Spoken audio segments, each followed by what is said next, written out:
It took a long time to decriminalize 377, Section C77, which itself was a colonial law. And what you talked about RSS, it also reminds me a quote by one of the very leading RSS functionaries, and he said, why should RSS even have an opinion on homosexuality? RSS is not the arbiter of what is right, what is nationalism, what is Hinduness. It is not the sole arbiter. It's a very, very important and powerful organization. For instance, संघी का एक वो है बना एक typical image आ जाता है कि ये तिलक पहन के वो करके भगवा पहन के not savvy in English or whatever, or talking about only cow protection, etc. These guys are the people now. If you speak to some of the youngsters now, they completely break all those stereotypes. So another aspect of this right-wing, left-wing debate is about religious minorities. So now the view of many people is that if you are a right-wing, if you are a Hindu nationalist or a Sanghi or whatever, you are against minorities, especially Muslims and Christians. That is a view many people hold.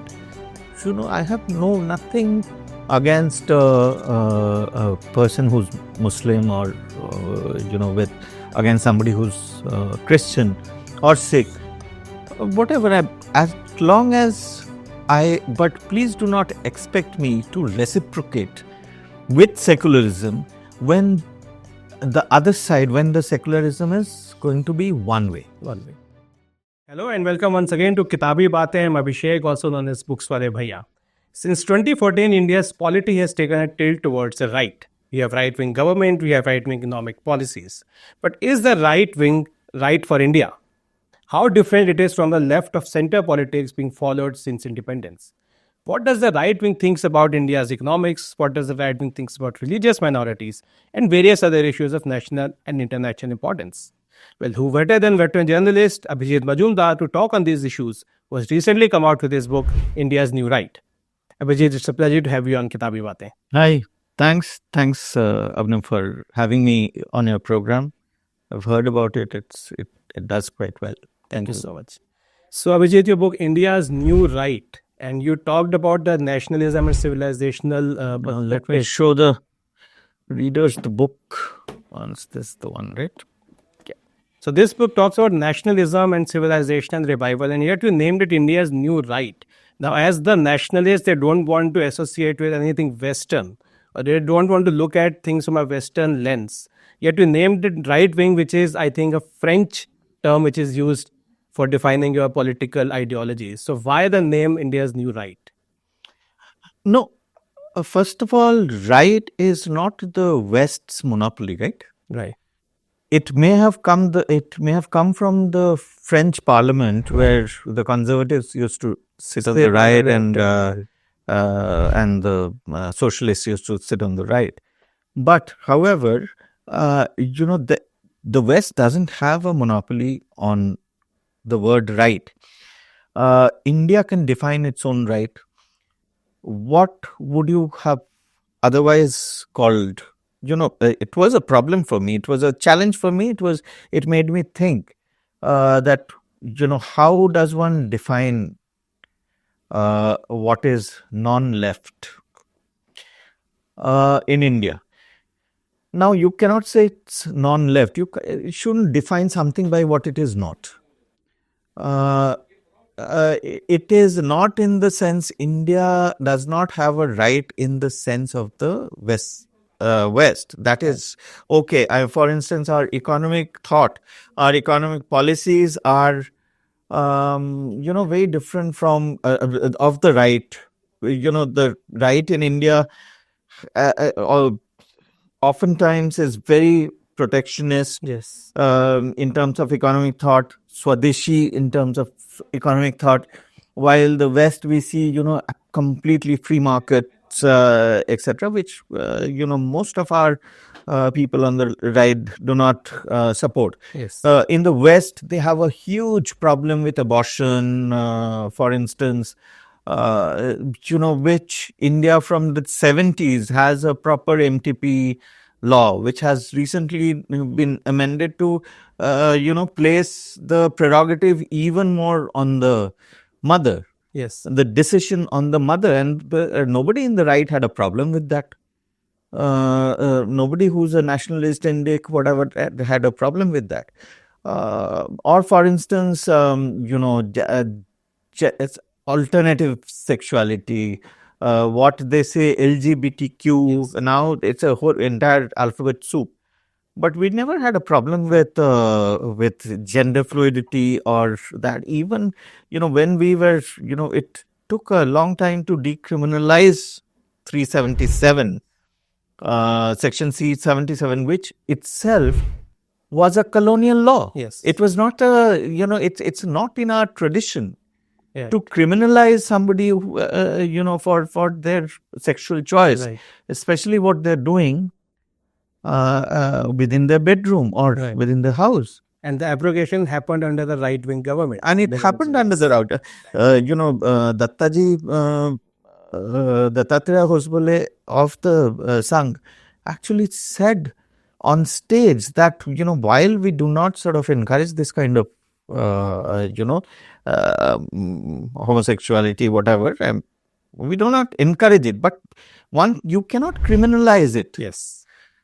So that was a huge, watershed point. So we do not have, our right is in many, many ways different from from the right in the West. Right. But just as no faith has the monopoly over the color green. Right. Green is also the color of Parvati ji, of Saraswati ji's, different forms. Right? Is not anybody's. Right. And what you talked about RSS, it also reminds me a quote by one of the very leading RSS functionaries, and he said, "Why should RSS even have an opinion on homosexuality? It's not something we are, completely concerned. We are only a cultural organization." So one can say that in India, what we call as a right wing has actually many shades, many colors. They can be called as nationalist or Indic people, or there is a massive body of people, Indics, who rest outside the RSS ecosystem. Yeah. So RSS is not the still right. Yeah. RSS is not the arbiter of what is right, what is nationalism, what is Hinduness. It is not the sole arbiter. It's a very, very important and powerful organization. But even outside RSS, there are a lot of streams of thought. Correct. About India. Correct. This reminds me of a book launch at Indian National Center. It was a book on Hinduism, and we were having this joke that, the IIC is finally conquered by the right wing, and the author himself said that, I'm writing a book on my religion, which is Hinduism. Why do we even have to look at it from a right wing or a left wing? A left wing person can also write a book on Hinduism. So why do we even look at it? So I think, yes, I agree that we have a completely different way of looking at the right wing and the left wing. But Vijit, as you mentioned in the book, India's new right. So I wanted to ask, if we go back into history, what was India's old right? Or what was the situation before, especially 2014? Because at the time we had taken a tilt towards it. How was India's old right before this? More than the old right, it is, I would say, and I have written it in the book, that it's a continuation. This surge may be new. Yes. But the sense of swadharm, sense of bhumi, sense of swadeshi, yes, sab kuch, everything has been there. Yes. And that has survived thousands of years. And so many invasions, so many, such a long period of, colonizing, of living under colonization. Even then it has survived. I mean, with absolutely wanton, savage attack on our temples, our lifestyle.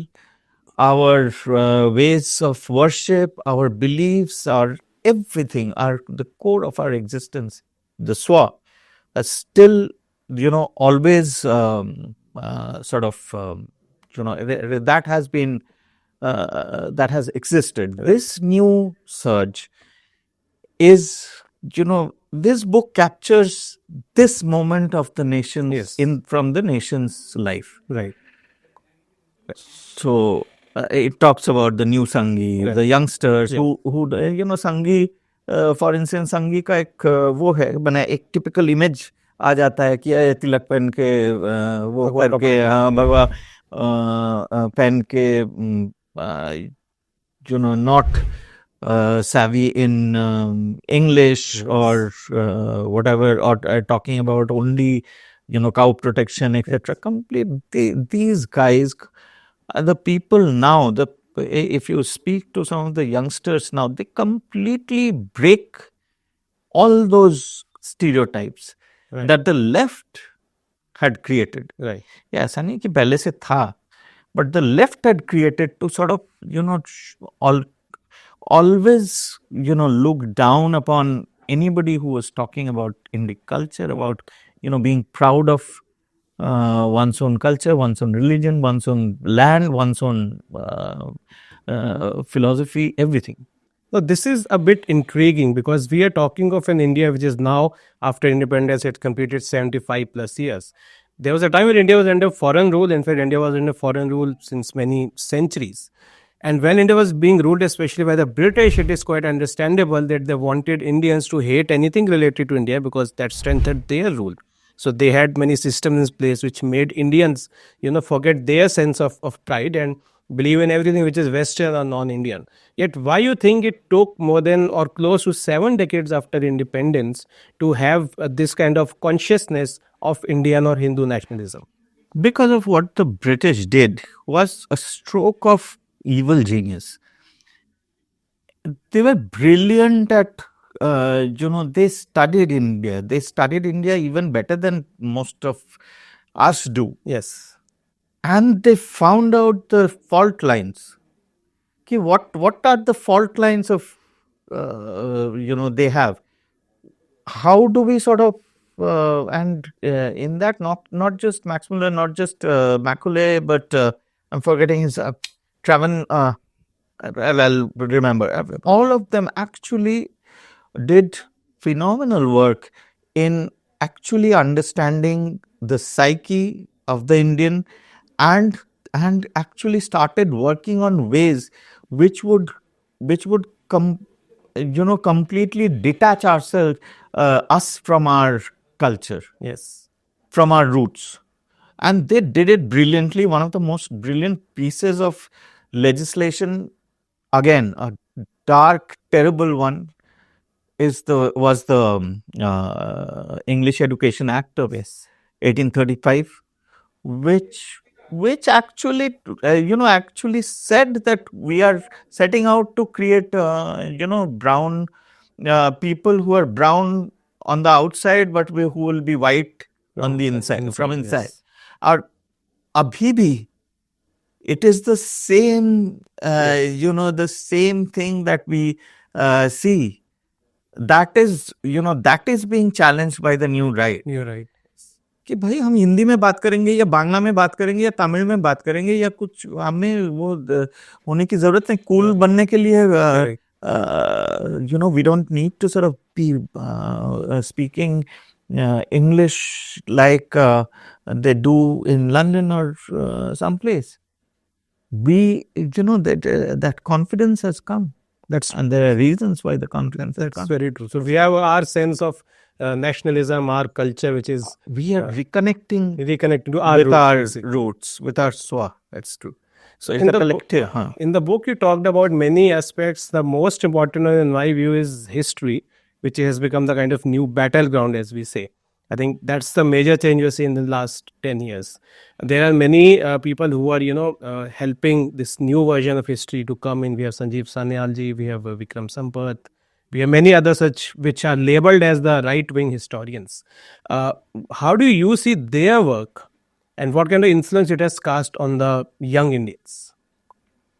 So it is. See, history was outsourced to the left by Nehru. Yes. Nehru chose a colonial continuity in education and outsourced history to the left. Now, the left, of course, the left's biggest enemy is Hindutva, Yes. or the culture of of this land, the glue of this land, because left is a it is it is not bound by the ideology, is not bound by borders like Islam. Right. So it sort of strives to break those borders, when especially wherever it is not in power. Where it is in power, like in China, left it partakes in the most extreme nationalism. Right. So it history becomes very important, because history is really, we have to write our own history, which we have not been allowed. Some of the best historians in the past have been severely marginalized, persecuted, and the people wouldn't even get a peer review. but the force of this upsurge is such that a lot of these equations have got completely upturned. Right. In publishing, for instance, a book like this would not be published. Not published. Say, 15 years Exactly. back. Yes. Now the economics of publishing has changed in a way that that publishers are being forced, most often against their will, Right. to commission books like this. So history, similarly, you see a lot of there were incredibly good historians like Meenakshi Jain, who's also featured in the Yes. book, and David Frawley, Michael Danino, and so many others. But now you have people like Sanjeev, people like Vikram, Vikram Sampath. Somebody like True Indology Right. became such a huge phenomenon, Correct. because he was challenging that left narrative on social media Yes. every time, and they did not have any answers. That's true. I think it was started, we can say, decades back by people like Jadunath Sarkar or David Frawley and, even Sitaram Goyal ji. Sitaram So they Goyal are not taking sure. the current historians are taking the legacy forward in that sense. And the social media, of course, has played a very important role, Massive role. about which we'll come later in the session. So history is definitely one battleground, and we are seeing. But do you think all of this will stay relevant unless and until we have something changed drastically in our school or college textbooks? Do you think that is required? That is where the government deserves some criticism. Education has been an area where I think more could have been done in the last 10 years, although it has come up with a very, extremely relevant, good, researched national education policy. But it has started rolling out as well, but it will take a decade and a half to roll out fully. Yeah. So we are looking at 2040 for it to fully roll out. Right. And that too, this, right of center government will have to be in power. There has to be continuity. Correct. So, but it should have started earlier. Right. The national curriculum, curriculum framework has also been there has been a fair bit of the reform, but only at the blueprint. I mean, at the level of implementation, much needs to be done yet. Right. So that will happen, because education will change a lot of things. Right. It is ultimately the source code. Very true. It is the source code of society. That's true. Right. Unless we change that, our media won't change. A lot of things Things depend on that. So another aspect of this right wing, left wing debate is about religious minorities. So now the view of many people is that if you are a right wing, if you are a Hindu nationalist or a Sanghi or whatever, you are against minorities, especially Muslims and Christians. That is a view many people hold. That if you are an RSS or a BJP guy, you are against Muslims by default. Some even go to the extent of saying that. So what's your take on that? How do you see the young Hindu right wing nationalist? That is, that is bunkum, because, I have nothing against a person who's Muslim, or, with against somebody who's Christian or Sikh, whatever. As long as but please do not expect me to reciprocate with secularism when the other side, when the secularism is going to be one way. One way. That you do not want to sort of, you do not want to have prasad, or you will say terrible things about my way of life, the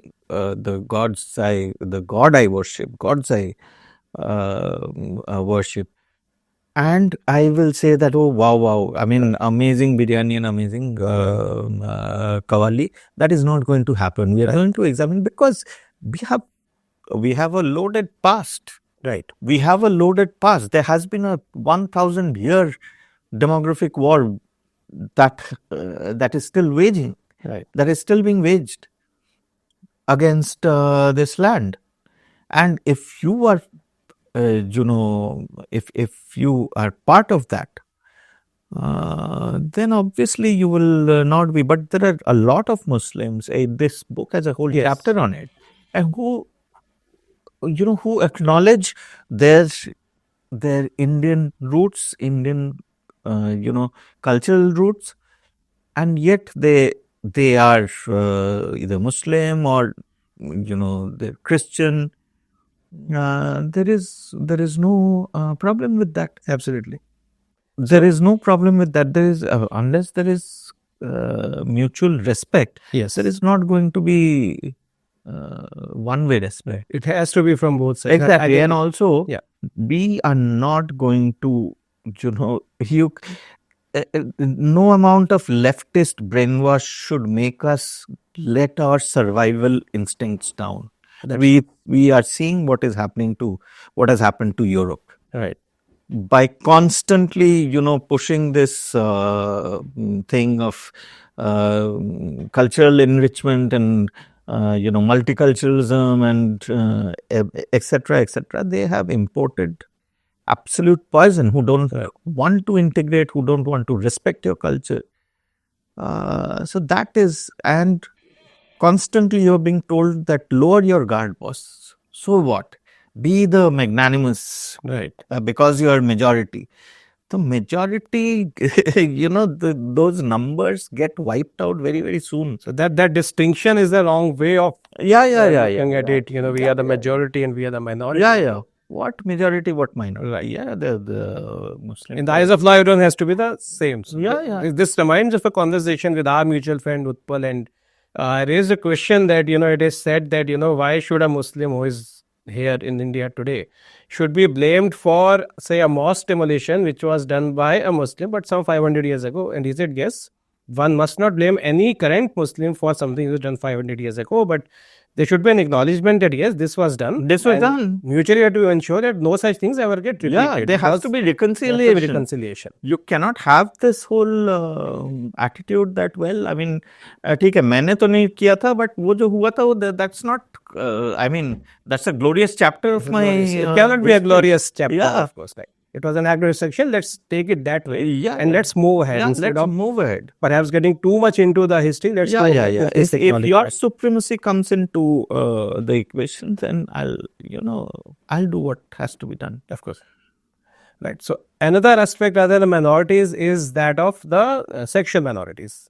Once again, there's a debate that if you are a leftist, you are more open towards the sexual minority. Absolute nonsense. And if you're a right wing, you are against, as we're seeing in nonsense, because that's LGBTQ. The whole idea of, please read the chapter where there's one person called Deep protest, who's Deep is one of the leading gender activists in Kolkata, and he talks about how we have a culture of gender fluidity. We understand gender fluidity way better than them. Yes. We have, and gender fluidity doesn't, don't have to be a pizza sexual in the morning, samosa sexual, and at night in between you are man, woman. If all of us have fluidity of gender, we have masculine qualities, we have feminine qualities, and there has never been a problem with that. Correct. Um, But this is how it has been, portrayed that, if you're right wing, these guys or the Hindu nationalists are against the, Anecdotal, but a large part of the whole thing, the alternative sexuality universe in India are what we call right wing, Right. Indic, because Yes. it gives them far better cushion. There are cultures like in Bengal, you have the Rajbangshis, part of Rajbangshis who do role play, where the men do play the woman's role while during worship, during Right. puja, and that role play becomes part of the worship. Right. So it's we have incredibly nuanced and brilliant traditions Right. where gender has never been a problem. Correct. But it does. We uh, one doesn't agree that if you are a man, if you have a man's body, you'll be allowed in a woman's bathroom. Of course. Or to or to be in a boxing ring with a woman and beat her to pulp. Right. ऐसा नहीं होगा. Of course. I mean that's a weird, perverse, or to give puberty blockers to absolute little children who don't even understand what gender, sexuality है, जिसको कोई पता भी नहीं है, उनको तुम non-reversible वो करा रहे हैं. Correct. That's a very extreme, stand on. This had started. So imagine the perverse brains behind this. Correct. Minds behind this. Correct. But I think it's largely misunderstood. So, but broadly, can we say that emergence of the right wing has a lot to do with the domination of the left, because it's the right wing in India is actually more of anti-left, which has been the left ecosystem has been pretty much there. We had a left of center government, and it is more like an answer to the left or a left of center. Left Islamist thought has contributed greatly to the rise, to the current wave. One after the other. Look at Twinder response to first of all Shah Banu. Right. That ultimately led to the this Ayodhya Ram Janmabhoomi, which was happening for a long time, but it just got a push because of it. I mean, people were aghast seeing that. How can a Supreme Court's ruling on a woman's alimony, bring Islamists to the street, and the government actually buckles under pressure and overturns the law? Right. So that then, one after the other, there's 2611, the response to it, the meek, absolutely terrible response to it. Then the bogey of Hindu terror, just to sort of create a false equivalence with Islamic terror. Then, the communal violence bill, which Congress brought in 2011, which even a person like Digvijay Singh ultimately opposed. Ki bhai, ye kya hai? Hindus can't be the perpetual perpetrators. Right. And Muslims can't be the perpetual victims. Right. So all the one after the other, then the corruption, the way Gujarat riots were covered. So all this had has led to right. led to what is happening now. But along with it is again the reconnection with one's own cultural roots. Correct. Is the right wing always right? Do you think right wing has all And the how can it be? solutions? Is anybody always right? Always right. Was Lord Krishna always right? No. So, But it's the dominant theme, the dominant narrative, and many solutions we are was seeing. Dharmaraj Yudhishthir always not right? always Was right. Ramji always right? But somehow it's seeing, and because right wing also had its some of its own contradictions. If you look at it as a movement, as a phenomena, that also has certain restrictions. There is some even say there's a lack of unity in the right wing, and that is one thing they can. That's probably a strength. Lack of unity by unity, not being a monolithic entity like Islam is a great thing. We are a culture that encapsulates diversity. We can never be A very homogeneous. homogeneous Right. sort of thing. Right. More than unity, unity will come if once we start acknowledging that diversity within the nationalistic Bharatiya or Hindu pantheon. Right. We become more tolerant about each other. We stop being crabs in a bucket. That कोई अच्छा करा है, चलो मुझे थोड़ा attention मिल रहा है social media में, so I behave like I'm a dude and I have arrived and stuff like that. But I have the humility to give space to others. Yes. Listen to Their viewpoints that may not Maybe at odds with my way of exactly, and that is what this book, Abhinav, which what this book brings together are all those diverse views. People here, many of them now, I'm sorry to say, don't even speak to each other, right. one another. That's true. But they all are fighting for the same cause. Right. It's stupid to not acknowledge that. I think, those communication lines will have to be, open. There has to be a lot more tolerance to difference. A certain humility. Right. Yeah, maybe it happens. I mean, when you're deprived of attention or adulation for decades, suddenly this whole limelight can screw with your head. So that happens with any movement, because we also jump onto the bandwagon. Bandwagon है, चलो मैं तो अभी तो तो मैं भी नाम वो, बता हाँ अभी मैं वो हूँ एकदम Right. बहुत बड़ा स्टार हूँ. Correct. तो ये सब तो होता रहेगा. These are human tendencies, but one should be a little, if you are intelligent, one should steer clear of that. Right.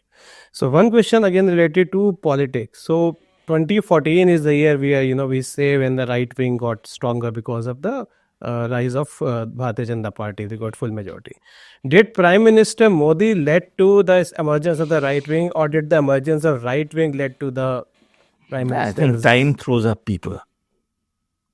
Times have thrown up Modi.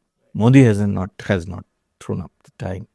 He's, the time chose Narendra Modi to lead. The time was ripe for a leader Absolutely. like The time was hungry for somebody like Narendra Modi. And the time has put him in charge of leading this whole resurgence. And he has done it phenomenally, brilliantly. Of course, he also must have made mistakes. We can criticize a lot of decisions that he has taken. But there is no doubt that the amount of change that these 10 years is nothing, man. Right. It's just a blink in the larger scheme of things. It's a blink. Right. But how much we have traveled, we probably don't realize because we are sitting in this moment. Sometimes when you're sitting in a room for, 10 years, 15 years, you don't realize how much the house has changed. Correct. How much you have changed.